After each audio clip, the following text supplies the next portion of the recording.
Who's ready for Lego Movie 2? We sure can't wait here at Geekly Goods, but do you have any idea where Legos actually came from? What's up, everybody? It's your boy Leo Rydell. And Big Al. Here to give you a brief history of Legos for that cool movie coming up. This episode was brought to you by Amazon, where you can grab one of these sets for under $20 with our unique links down in the description. All right, but we won't keep you waiting too long. Let's dive right in. The Lego group started all the way back in 1916, but get this, they didn't make Legos. Old Kirk Christensen, a trained carpenter, purchased a woodworking shop in Billund, Denmark, with a small staff of apprentices. They helped construct houses and furniture.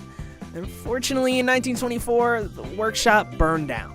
Old Kirk built a bigger shop, and when the Great Depression hit in the 1930s, Kirk switched his focus to smaller projects. With these projects, he made miniature versions of the products to aid him with construction, and this moment inspired Old Kirk to start making toys. In 1932, Old Kirk's shop started creating wooden toys like piggy banks, and later yo-yos. It was around this time that Old Kirk's son Godfred started working for him. He later held a contest to name the company and ultimately decided on Legos, and whoever won got a bottle of wine, so lucky them. This translates to I assemble in Latin, so it makes a lot of sense, but what the heck? What about the plastic blocks? Not to worry. After World War II, Lego purchased a plastic injection machine. Sounds kind of weird, right? And Old Kirk received some samples produced by a company called Kittycraft. That doesn't sound creepy at all. The samples were interlocking building blocks. Sound familiar? Yes. Lego's trademark toy wasn't started by Lego. Lego jumped on this train by patenting their own bricks, which they called automatic binding bricks. They were made from cellulose acetate. They had several round stubs on top and a hollow rectangular bottom, and would lock in place when stacked on top of each other. And in 1953, they were given the name Lego bricks. Around this time, consumers preferred wooden or metal toys, so plastic ones weren't well received. You remember Old Kirk's son, Godfred? He talked with overseas buyers and came up with the idea of a toy line shaped around a specific product, and the company quickly released a town plan Lego line. This early version of Legos was so-so. The locking ability wasn't stable, and they weren't very versatile, which we all know is super important with Legos. In 1958, Lego improved the bricks with hollow tubes underneath the brick to add support in the base. This made the locking ability much stronger. Unfortunately, that same year, Old Kirk Christensen passed away and Godfred naturally took over.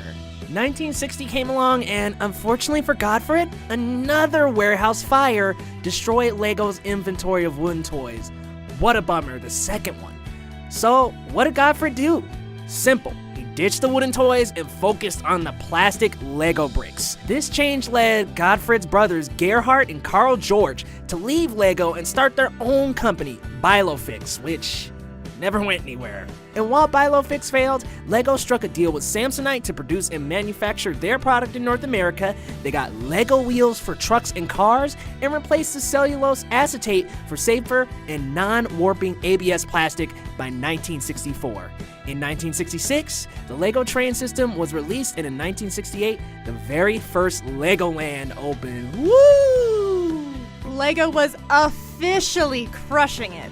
They sold more than 18 million Lego sets, and a year later, they acquired Duplo bricks. Y'all remember those extra-large, kid-friendly Lego blocks? Heading into the 70s, Lego continued their success. In the early 70s, Lego began targeting young girls with sets that included dollhouse and furniture sets. During this period, Godfred's son, Kjeld Kirk Christensen, joined the management team. In the late 70s, they targeted older, more experienced builders with the Expert Builder series. These included moving parts like gears, levers, and even axles.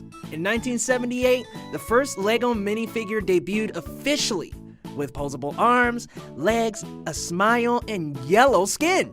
Sound familiar? Kind of like The Simpsons, maybe? No! They were added to many sets to encourage people to build communities with many Lego figures. And at the end of the 1970s, 1979 to be exact, Lego introduced the Scala series with jewelry-like pieces for young girls. Kjeld also became the president of LEGO. And now time for the 80s. LEGO's second generation of trains debuted in 1981 with more accessories, lights, and remote control signals. Year after year, LEGO continued to innovate. They expanded to knights and horses with a castle theme, added battery-powered lights and buzzers to certain sets, and even built computer-programmed models. Things kept getting better and better. In 1988, LEGO held their first building competition in Billund, Denmark. By the time the 90s hit, LEGO was everywhere. They had space sets with astronauts, knights, trains, castles, you name it, LEGO had it.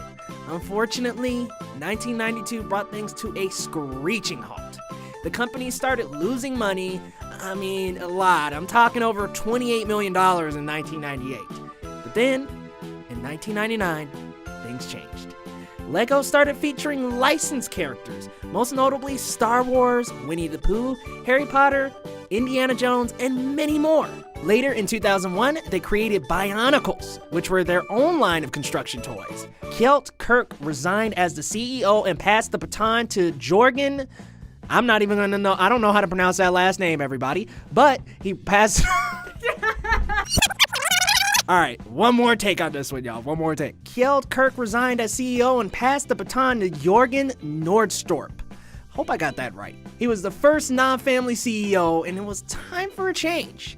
By that time, LEGO had sold their Legoland parks to Merlin Entertainment. No! By 2007, LEGO staff had dropped from 9,100 in 1997 down to 4,200, so there was a lot of layoffs around the time. But in 2008, sales saw a steep increase in the US, and things continued going up from there. In 2011, LEGO produced a series called Ninjago, Masters of Spinjitzu, off their popular ninja-themed LEGO line, and is still running on Cartoon Network to this day, probably to this hour. In 2014, Warner Bros. And the LEGO Group released the LEGO Movie to so much success. 3 years later, in 2017, Warner Bros., DC Entertainment, and LEGO released the Batman movie to much success, and later that year, the Ninjago movie. And wow, where does time go? Here we are in 2019, and guess what's coming out? You guessed it, the LEGO Movie 2, the second part. Now that you can head into the LEGO Movie with new knowledge, go check it out now. LEGO Movie 2, the second part, is showing in theaters now. Be sure to like, subscribe, and follow Geekly Goods on all social media platforms, and grab something from our store. We take $1 of every purchase and donate it to arts education to keep arts in the classrooms. We'll see you next time.